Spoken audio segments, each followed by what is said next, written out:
You know, I'm just kind of like not sure where we live anymore, what planet this is, but I think I'm going to call it Planet Cuckoo because Planet Cuckoo is filled with cuckoos. Okay, and no, that is not a derogatory term. People, calm the heck down. That's my version of free speech, and I'm allowed to do that. I'm allowed to have a podcast. I'm allowed to stand out apparently in protest. I'm allowed to voice my dissent towards the American government, the Canadian government, the British government. I can stand like a free person in Canada and the United States and speak my mind. But according to the left, Donald Trump has taken that away. Oh, people, do you want to know why we don't want to listen to you anymore and why so many have walked away? Is because what you think doesn't exist actually does. Hey, everybody, welcome back to the Rant Network. I am David Solomon. He is Stuart Brisgell. We're part of this pairing called the Rant Network. This is all about, folks, if you haven't been here before, you don't know what we really do, sit back because this is fun. Because what we do here, we're unedited, we're uncensored, we're unfiltered, we're unapologetic. We don't go back and clip and add B-roll and all the rest of the crap that you see on a lot of other podcasts. We just go. And we talk about whatever comes to mind, from the quirks of life to politics, you name it. So sit back, relax, and listen to our honest opinions. Share your comments with us, please. We'd love to hear from you. But you know what? Today, I want to talk about cuckoos. And if you go back for the hundreds and hundreds of episodes that we've recorded together, Stuart, I've never used the word cuckoo. And the reason I stay away from cuckoo, or cocoa for Cocoa Puffs, as some people like to use, or other terms like that, here's the problem. Reality hasn't set in with many on the left. There is a reality. And the reality is that you do have a right to free speech. Donald Trump did not take it away. Because if he could take it away, if he would have taken away, then you wouldn't be protesting in the streets. There would be police everywhere. There would be riots gear everywhere. It would be the Soviet Union, China, North Korea, which, by the way, if you want to compare free speech, feel free to go to places like Venezuela, where when you talk against the government, they shoot you. Or Gaza.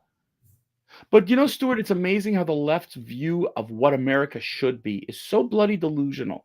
It's so non-existent in some ways. But on the other hand, if they actually open their eyes, they're actually blessed more than they know. What say you, my friend?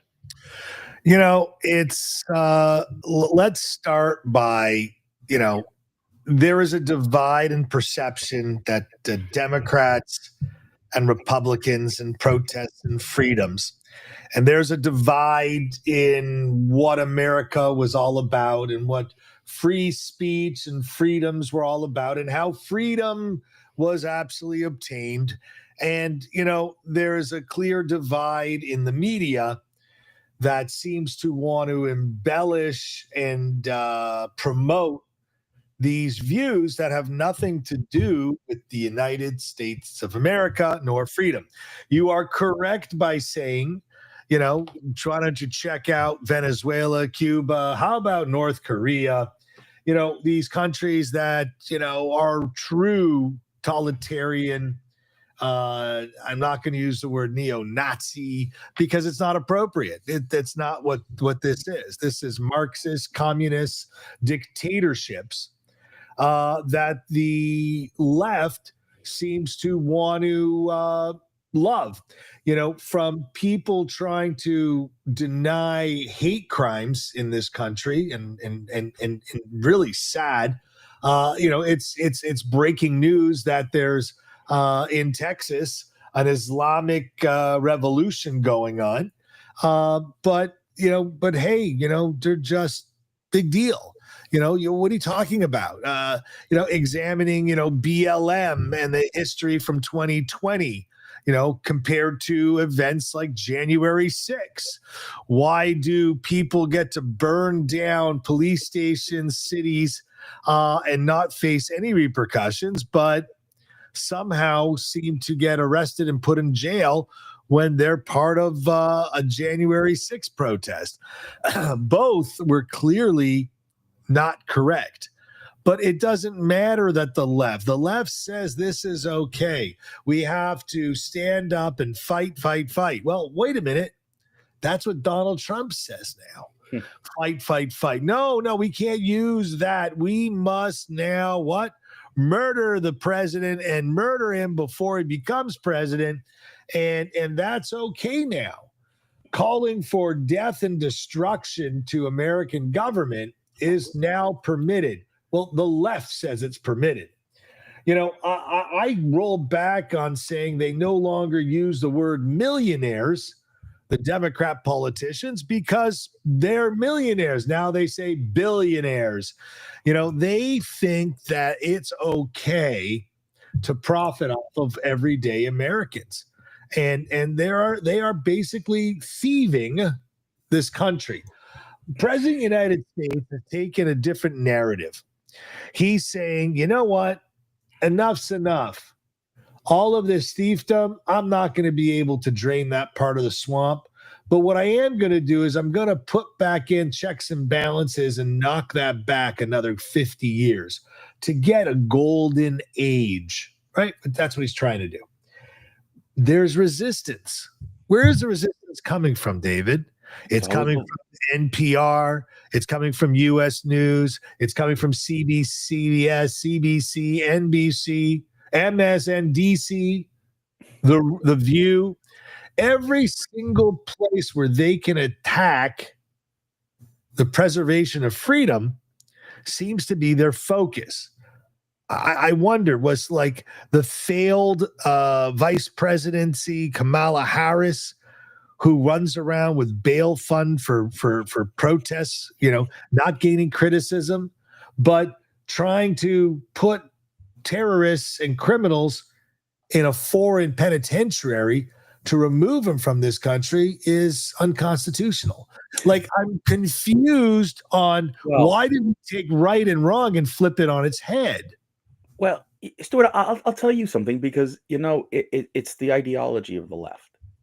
Because you see, here's the thing, right? What are they accusing Donald Trump of? Being a dictator. Okay. But when you ask the folks on the left, what do they want? They want to rule. Their voices matter most. Well, if your voice matters most, then that makes you what?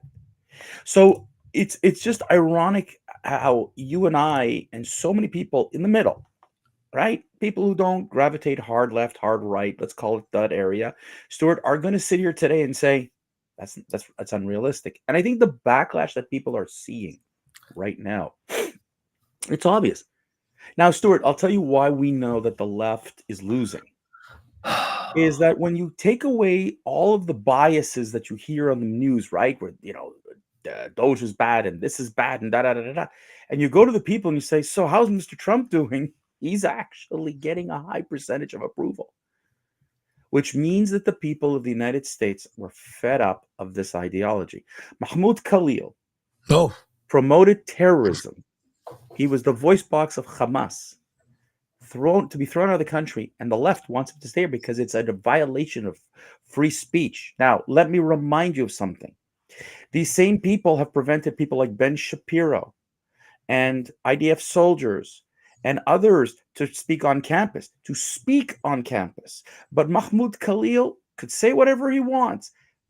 Where is the violation of free speech, people? This guy crossed the line. The law stipulates that the moment you talk in a traitorous manner or the moment you are encouraging terrorism, you have breached the law.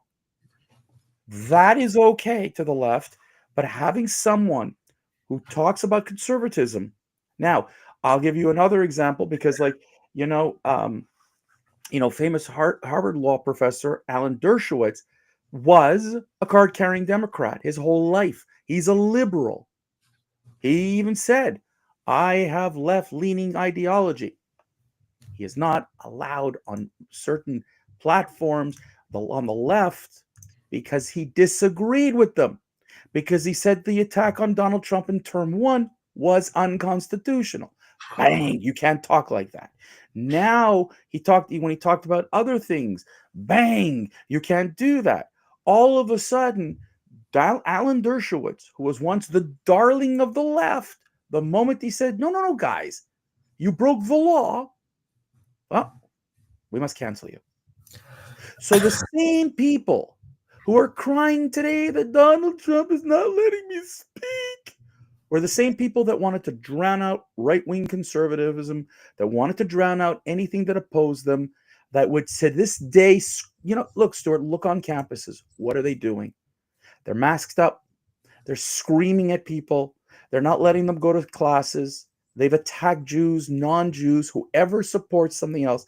Stuart, yesterday on this week, there was showing the movie October the 8th. October the 8th is a film that depicts everything about October the 7th and the day after and what have you. It's a very, very difficult film. And what do you have?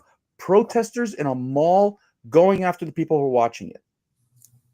They were allowed to protest. They were allowed to say what they wanted. That was okay. Mm-hmm. It didn't matter that the people in that theater felt that they were in danger. It didn't matter to the police and to the city of Montreal, for example, that these things should not happen. We have a right to go see the film without protest. But the First Amendment in the U.S. and free speech in Canada, I put that in quotation marks, is to be protected. Charter Bill of Rights. Imagine the reverse. Yep. Could you imagine tomorrow morning, I would have to ask the KKK, is it okay what we're doing here? No. But I got to ask the people on the left, is it okay? These lunatics. That's where they've gone unhinged. And I think that the average American, and I think I'm starting to see average Canadian, and I think some other Western countries are starting to go, where the hell did we go wrong? How did we go down this wacky doodle path? Well, you let them, people. Well, you're right. No, it's beyond that. It's not that they were voted in. The right and left. Let's talk about right and left for just one moment.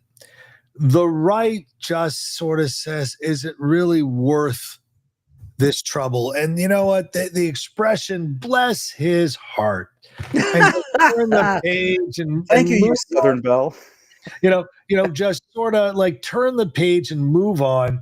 It's not the end of the world that I don't have to stand out in the freezing cold and yell and scream. Like, let the lunatics do it. I'm going to go to work, make money, be productive, support my family. I ain't going to bother. Where the left seems to have an edge on the right globally is that they're typically just lack of production in society. They look at this as being their purpose. They lack purpose. When you remove religion, the fundamentals of the United States is Judeo-Christian values. When you try and remove that from the United States of America, which in essence happened, they have no guidance. They have no guidance. No, they're bringing to a different religion, Stuart. That's the thing. They went first. It was the climate god. Now it's the terrorism god, and you got to see who they're praying to, because their ideology, their deity, their whatever is dictated by this. So they have abandoned formalized, what do they call it, structured or institutional religion. That's the word I'm looking for, to this. And you could see it with with the protesters. The same people who ran and screamed about climate change are now standing up for Hamas. Okay? The same people. Their ideology is cockeyed. And if they don't respect our society and they don't respect our values, I am saying this out loud. I support Donald Trump's idea of throwing them out. If you are not here, if you are here on a visa, if you are here you're applying for your residency, and you do that, you promote hate, you promote terrorism, I want you out. And the hundreds and hundreds and hundreds of people that he keeps evicting is amazing. They're in the I don't even know the number anymore. But when they make one mistake, and there was one El Salvadoran who might have not been with due process, and they're like, why aren't they getting due process? Because due process is for civilians, people who live and are residents of your country. They're not for illegal immigrants. Due process, give me a bloody break. Stop making up stuff for people who are broken the law. Yeah, I'm well, sorry. I have a news flash for you, just so you fall off your chair. As of March 10th, 2025, Biden deported more people than Trump. But just it's a No, no, no, no, no, no. It's secret. irrelevant. But look, Stuart, to me, it's a question of the left has lost its complete its ideology. As I said, who they're praying to, their deity, their God, their beliefs. People are just saying enough. They're fed up. They don't want to hear this malarkey anymore. They don't want to talk anymore. They don't want to hear it. But the media keeps propelling it. They keep getting noise, and that's what we should do to them: is drown them out with that noise. Stuart, last word to you, my friend. My last word is we ran out of time, David, but we Okay, kept well, on going. that note, let's wrap it up, folks. Hope you enjoyed this edition of the Rand Network. We'll catch you again on Friday. Share us on all the socials, people. Please, please, please. We love it. Facebook is starting to remove all these recordings from Facebook, but go visit us at therantnetwork.com, as you can see here at the bottom, or to our YouTube page. Please and subscribe. And guys, we'll see you again.